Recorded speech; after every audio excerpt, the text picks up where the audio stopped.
This is Jordan Tower with JT News. Make sure you smash that like button, smash that subscribe button. Let's get right into the news. All right, so we got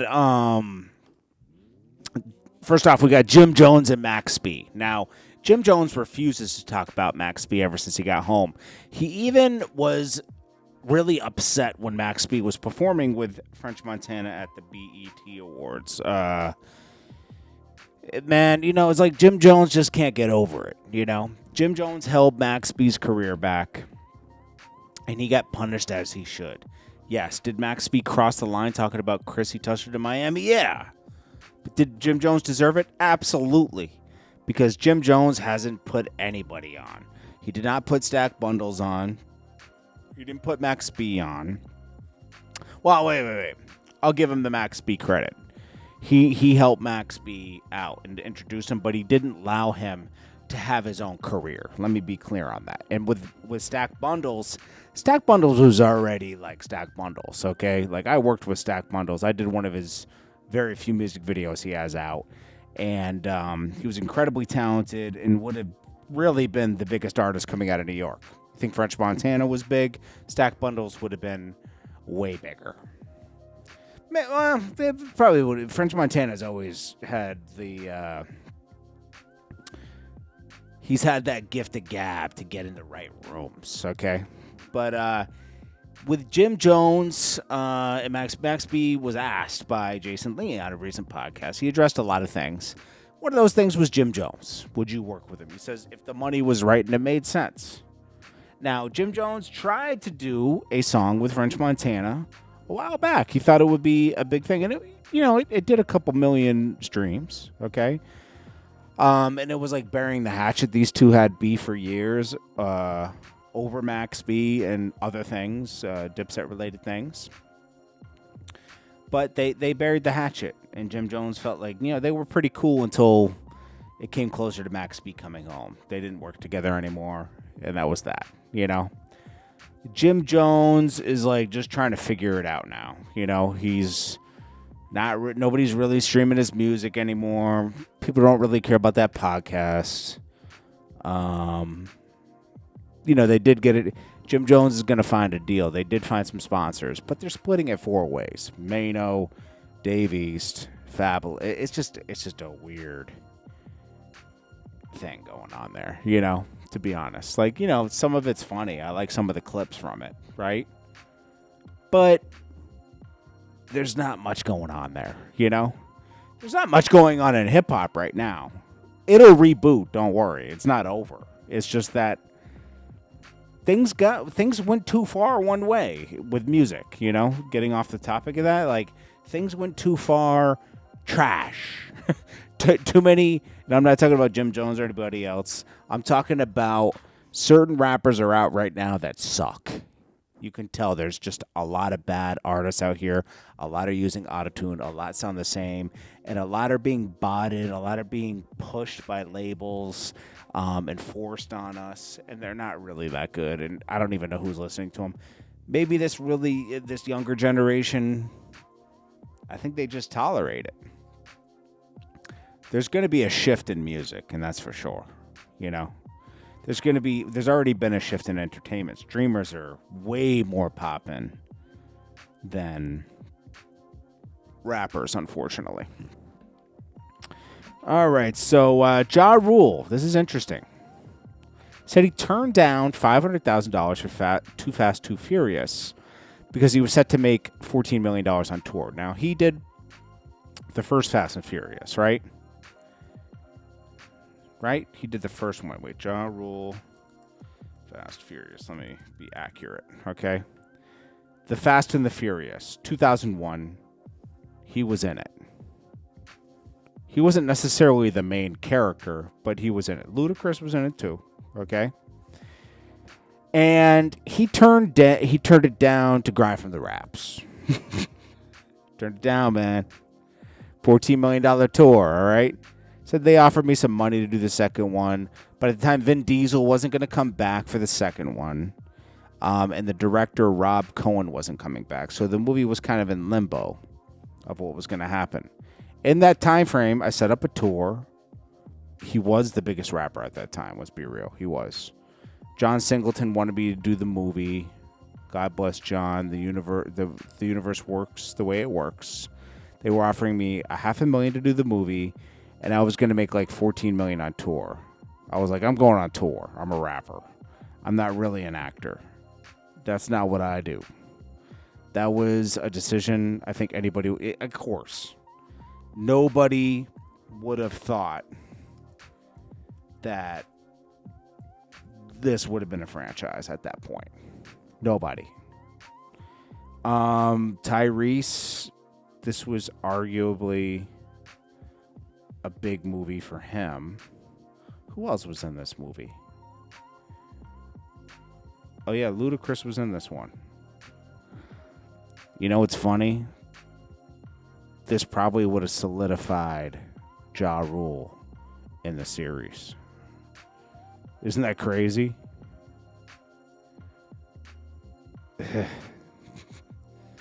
But you know what? It is what it is. You know, some people aren't meant to. Remember, he had to go to jail for a while after that. Like, maybe it wouldn't have worked out that way. But that was always interesting to me because I do remember him in the first one. And I was like, what happened? That's what happened. That makes sense. Academic says Lil Durk would have to snitch to get out of prison for hire. But who is he going to snitch on? The other guys? They already snitched on him. More and more people are coming out now. You got OTF Jam. What's the other one? What's the other OTF snitches? OTF Snitches. I know you got Jam. And then you got he's the first one. Then you got Vani. And then there's one other one that's in there now. So here's Jam, confirmed witness 1, and this is him rapping about, you know, I'm always with the gang, da-da-da, pledging allegiance, you gave me 50,000, blah, blah, blah, blah, blah. OTF Jam's old songs going viral. Drew Finling left court. Didn't really want to talk to anybody. Listen, this guy's just doing the best he can with what he got. You know, you want the best lawyer. Your life's on the line, right? Is this guy guaranteeing that he's going to get out? No, but he's going to guarantee he probably doesn't. He's going to create enough doubt so he doesn't go to jail for life. You know? That's how I feel. They're even using icebox footage. That's the problem when you're a rapper and you're committing crimes. There's a lot of footage. And especially with YouTube now, there's a lot of people highlighting questionable situations, you know, where they have more to look at. Now, TTE Little Ted, OTF Day brother, he got arrested and was crying, bawling. He said, I'll tell you about the murder on my son. I'll tell you about everything. That's not good. This is not good. This guy's crying on camera, bro. Listen, I don't know the ins and outs of OTF, but I could tell when something doesn't look good. Now, Drew Finling is an exceptional lawyer. These defense lawyers are tricky sometimes. You saw A$AP Rocky's lawyer. A$AP Rocky was pretty much guilty in that situation. I don't agree with what happened, right?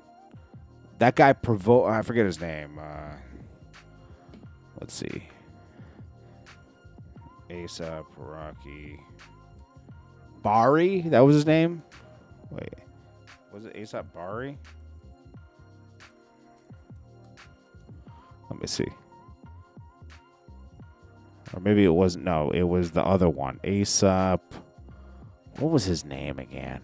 Relly. Yes. A$AP Relly. A$AP Bari and A$AP Rocky don't get along anymore. He called him burnt out. A$AP Relly is the snitch, and he provoked this. Something happened that got Rocky heated enough to bring a gun, and he let it off, right? And then blackmail happened. Then he filed criminal charges when they didn't go for the blackmail. Blackmail was paying me off, and I won't say nothing. you know, this kind of stuff happens, man. So Tekashi's going off. What my point is that that lawyer that got A$AP Rocky off with all that evidence. There was video evidence. They can pull some miracles sometimes. And a miracle was pulled that day. Tekashi goes off about Lil Durk again, brags about still being alive and free. He says, "What do you want to be, the realest guy to a bunch of strangers, or be home and considered fake to the strangers, but be home for your family and alive? Be home for your family and be alive, of course." Listen, it is what it is, man. You know, Tekashi kind of won in the end of the day. But people are going to like Durk. I like Durk's music, but it's just like, he's a crash out, just like Vaughn was. Like, people were watching OTF for the crash out. Point blank, period. I don't care what a fan tells you. They want to see the crash out, bro. That's how it goes. All right. So we got this. Then we got Suge Knight. He's going off about this because this Keefe D situation with Tupac. These guys are like, what, you know, they're like, he's basically talking and being like, hey, man, this guy Keefe D's a snitch, bro. He works with the cops. So is, let's see. So you got Keefe D. Core people. You got Reggie Wright. I can't remember if Suge Knight's diss Reggie Wright. He didn't do it on this last phone call. But Suge Knight also says, you know, Keefe D wasn't the only one involved in Tupac's murder. It was complicated. He detailed a time when him and Keefe D spoke at like a Lakers game. They happened to be in the hallway or something. And he was detailing to Suge, like, yeah, Puffy paid us $1 million. You know, Suge Knight likes to get things going, you know. So he was basically talking about that. He also talked about certain people taking the stand. Let's see. You got witnesses. Oh, he's already on day 3? So now you're having, like, cops take the stand. I think that was today. But you also got Reggie Wright took the stand. Then Mob James claimed he worked for Suge. Suge said he's a liar. Mob James was talking about, oh, if Tupac punched me, I would have killed him. Da da da da da. Suge Knight was like, Tupac already had, like, kind of sunned him, had him in the pocket. Yo, Suge Knight's nuts, bro. He's always... You remember him when he used to pretend that Tupac was still alive? He might still be alive, man. Remember? Mob James was up there as if he didn't already send Keefe D to jail. There's tons of interviews of him talking. Mob James is a talker, just like Keefe D is. And he was up there. Hey, bro, you want me to answer that? I don't want to send him to jail. You want to send him to jail. Because you don't want to go to jail. You beat a lot of time. You want to be out here with your grandkids. I mean, this guy's on a walker, bro. He has a walker. And so does Reggie Wright. Reggie Wright was in a motor scooter, bro. These guys are like 60, 70, man.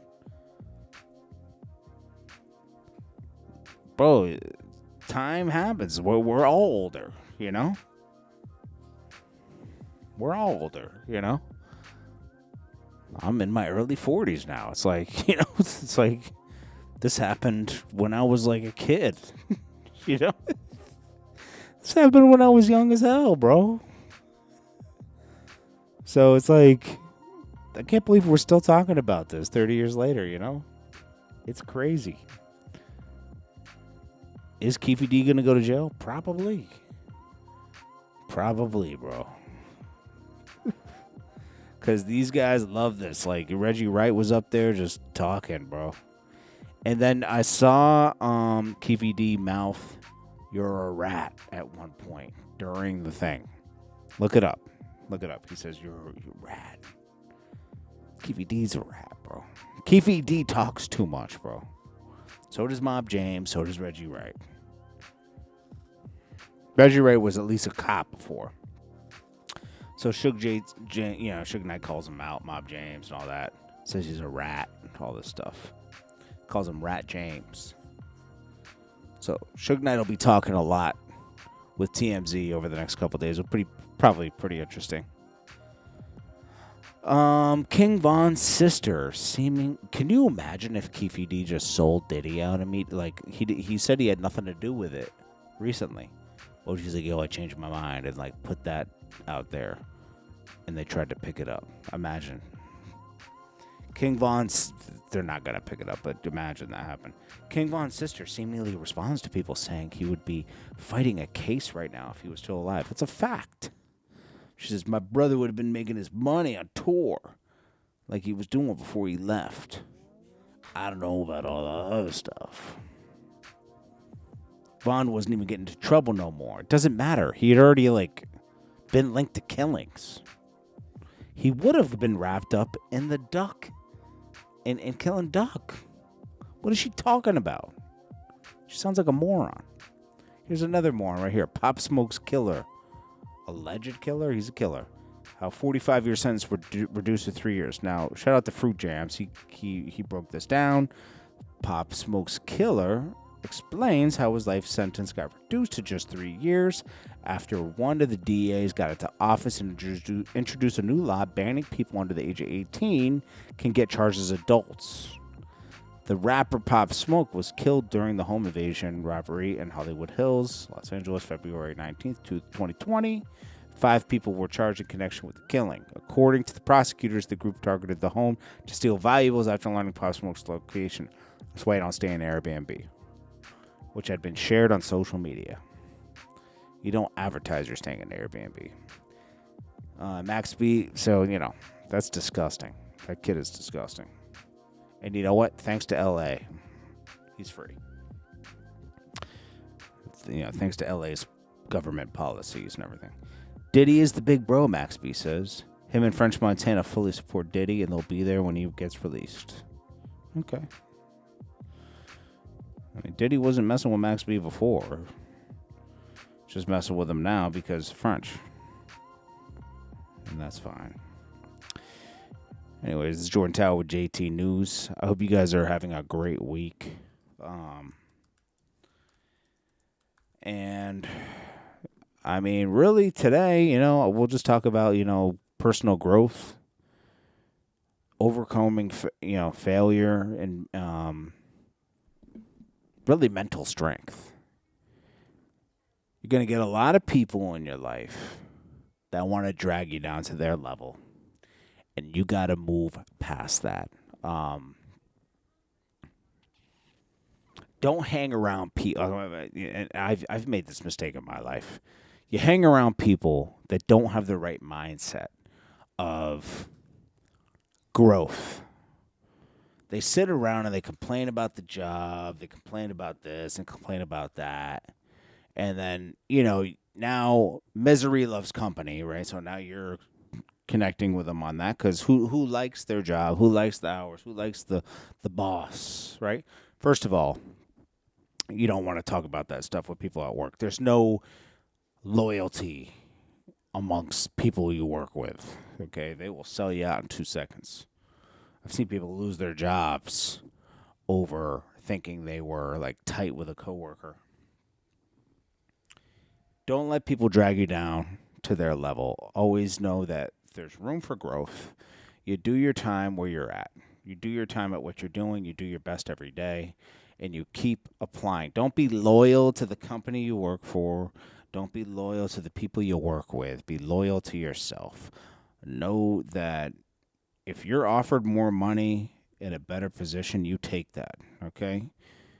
You move on from a job and go to the next job if they're going to pay you more at the next job doing the same thing, okay? Maybe they'll put you in a better position. Don't feel like you're staying. Don't stay loyal to people that are around you. I've made that mistake too. Okay, I've stayed loyal to people that were doing business with me, and these people ended up selling me out later. Look, listen, be loyal to yourself. At the end of the day, if you have opportunities for growth and opportunities just to make more money and do more things, you do what's best for you. And if you can later, you can help those people out, but you can't move up together sometimes, Sometimes those people aren't ready to grow with you. And that's just a fact. All right. I love you guys. I appreciate you guys. Bottom line, be selfish, okay? Because that's life. Nobody's loyal to anybody but themselves, except for if you're lucky, you have great parents and siblings or a spouse. Jordan Tower with JT News. Peace.